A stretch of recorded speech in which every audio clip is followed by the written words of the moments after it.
దేవునికి మహిమ కలుగును గాక. మీ అందరికీ శుభాభివందనాలు తెలియజేస్తూ ఉన్నాము.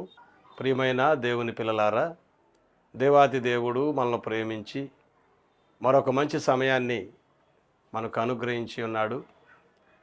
మరి ఈ సమయంలో దేవుని వాక్యాన్ని చదువుకొని కొద్ది నిమిషాలు మనం ధ్యానం చేసుకుందామండి. బైబిల్ గ్రంథంలో నుండి మార్కు సువార్త 2వ అధ్యాయము 5వ వచనాన్ని చదువుకుందాం. యేసు వారి విశ్వాసము చూసి, కుమారుడా, నీ పాపములు క్షమింపబడి ఉన్నవని పక్షవాయువు గలవానితో చెప్పెను. ప్రియమైన దేవుని పిల్లలారా, గమనించండి. ఈరోజు మనము ఈ వాక్యము ద్వారా మరి కొన్ని విషయాలు నేర్పటానికి దేవాతి దేవుడు ఈ సమయాన్ని మనకు అనుగ్రహించారు. ఈ వాక్య భాగాన్ని మనం బాగా పరిశీలిస్తే, అంటే పక్షవాయువు అనే రోగముతో పడిపోయినటువంటి ఒక వ్యక్తిని ఈ వాక్యంలో మనం చూస్తూ ఉన్నాం. అతను నలుగురు చేత మోయించుకొని మరి అతనిని యేసుక్రీస్తు వారు ఉన్నటువంటి ఇంటి దగ్గరికి తీసుకొని రావడం, ఆ తర్వాత ఇంటి నిండా జనం ఉండటం ద్వారా ఇంటి పైకప్పు ఊడదీసి ఆ మంచం యేసుక్రీస్తు వారి ఎదురుగా దించడం, ఈ యొక్క విషయాలన్నీ అక్కడ ఈ 2వ అధ్యాయంలో మనకు కనపడతా ఉంటాయి. అయితే ఇప్పుడు మనం చదువుకున్నటువంటి వచనంలో అక్కడ నలుగురు వ్యక్తులు విశ్వాసముతో ఆ వ్యక్తిని మోసుకొని వచ్చి ఆ ఇంటి కప్పు ఊడదీసి యేసుక్రీస్తు వారు ఎక్కడైతే కూర్చున్నారో ఆయన ఎదురుగా ఆ మంచాన్ని దించినట్లుగా ఈ వాక్యంలో మనకి తెలియజేయబడుతూ ఉంది.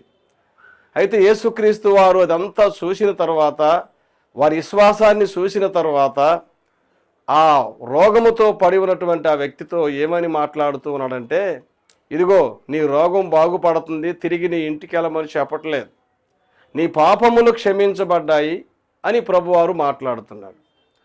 ఆ వ్యక్తి రోగముతో మంచాన ఉన్నప్పుడు నీ రోగం తగ్గిపోతుంది, నువ్వు బాగుపడుతున్నావు, ఇంటికి వెళ్ళమని యేసుక్రీస్తు వారు చెప్పకుండా నీ పాపములు క్షమింపబడ్డాయి అంటున్నాడు. అంటే ఈరోజు మనము తెలుసుకోవలసిన విషయం ఏమిటంటే, ఒక రోగము మనకి వచ్చిందంటే, ఒక వ్యక్తికి ఒక రోగం వచ్చిందంటే, ఆ రోగానికంటే ముందు పాపం అనేది ఆ వ్యక్తిలో ప్రవేశించి ఆ పాపము అంతా అధికమైనప్పుడు, ఆ పాపము ఇంకా అద్దులేనంత స్థాయికి వెళ్ళిపోయినప్పుడు అది రోగముగా మారి ఆ వ్యక్తిని మంచాన పడవేస్తూ ఉన్నదని ఈ వచనంలో మనం నేర్చుకుంటూ ఉన్నాం. అయితే ప్రియులారా, ఈ రోజున మనం బాగా ఆలోచించవలసిన విషయం ఏమిటంటే, యేసుక్రీస్తు వారు రోగం మాత్రమే తగ్గించాలనుకుంటే రోగాన్ని గద్దించేవాడు, రోగము నుంచి విడుదల ఇచ్చేవాడు. కానీ యేసుక్రీస్తు వారు మనసు అలాంటిది కాదండి.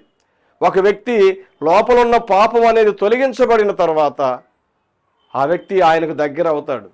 ఆ వ్యక్తి భూమి మీద ఆశీర్వాదకరంగా బ్రతకగలుగుతాడు. అందుకని యేసుక్రీస్తు ప్రభువారు మరి చేసినటువంటి గొప్ప అద్భుతం ఏమిటంటే, మొదట ఆ వ్యక్తిలో ఉన్నటువంటి పాపాన్ని గద్దించాడు, ఆ పాపాన్ని తొలగించాడు. కాబట్టి ప్రియులారా, గమనించండి కదా, ఈరోజు నువ్వు ఆలోచించవలసిన విషయం ఏమిటంటే, పాపం ఎంత భయంకరమైందో చూడండి. పాపం మనిషిని దేవుడికి దూరం చేస్తుంది. పాపం మనిషిని మంచం ఎక్కించి కదా మధ్యలోనే ఆ వ్యక్తి మరణించేటట్లు చేసి నరకానికి తీసుకొని వెళ్తుంది. కాబట్టి యేసుక్రీస్తు ప్రభువారు ఈ వచనం ద్వారా మనకేమి తెలియజేస్తూ ఉన్నాడంటే, మనలో ఉన్నటువంటి పాపం ఎంత భయంకరమైందో తెలియజేస్తూ ఉన్నాడు. ఆ పాపం ఎంత భయంకరమైన రోగానికి ఆ వ్యక్తిని గురి చేస్తుందో కూడా తెలియజేస్తూ ఉన్నాడు. ఆయన ఎంత ప్రేమగల్ల దేవుడు అంటే, పాపాన్ని తొలగించాడు, రోగాన్ని తొలగించాడు, ఒక ఆశీర్వాదకరమైన జీవితాన్ని ఆ వ్యక్తికి అనుగ్రహించినట్లుగా ఈ వచనంలో మనం చూస్తూ ఉన్నాం. కాబట్టి నీవు నేను ఎంతోమంది పాపమనే రోగముతో ఉన్నారు. ఆ నలుగురు మోసుకొచ్చినట్లుగా వారిని దేవుని మాటలు చెప్పి దేవుని సన్నిధికి నడిపించి వారిలో ఉన్న పాపాన్ని పోగొట్టి వారిలో ఉన్న రోగాన్ని తొలగించి భూమి మీద ఆశీర్వాదకరమైన జీవితాన్ని జీవిస్తూ వారు దేవునికి ఇష్టలుగా దగ్గరగా బ్రతికి ఆయనుండే మహాలోకానికి చేర్చవలసిన బాధ్యత ఆ నలుగురు వలె మనం చేయవలసిన వారిమై ఉన్నాం. అలాగే పాపములో ఉన్నవారు, రోగములో ఉన్నవారు ప్రభు సన్నిధిలో పశ్చాత్తాపడి పాపాన్ని కడుక్కొని రోగాన్ని పోగొట్టుకొని దీవించబడాలని దేవుని సేవకుడుగా కోరుకుంటున్నాను. అట్టి భాగ్యం దేవాతి దేవుడు మనకు అనుగ్రహించునుగాక. ప్రార్థన చేసుకుందాం. తండ్రి, నీకు స్తోత్రాలు. ఈ రోజున మాకు ఇచ్చిన ఈ సందేశాన్ని బట్టి స్తుతులు చెల్లిస్తూ ఉన్నాం. ఎంతమంది బిడ్డలైతే పాపమనే రోగము అయా వారిని పట్టి పీడించి చివరికి శారీరకమైన రోగముతో మంచానబడి మూలుగుతున్నారో వారందరినీ కూడా దర్శించి ఈ మాటలు విన్న తరువాత వారి పాపములు ఒప్పుకొని విడుదల పొంది ఆరోగ్యవంతులై ఆశీర్వదించబడటానికి సహాయం చేయమని యేసు నామమున అడుగుచున్నాము తండ్రి. ఆమేన్.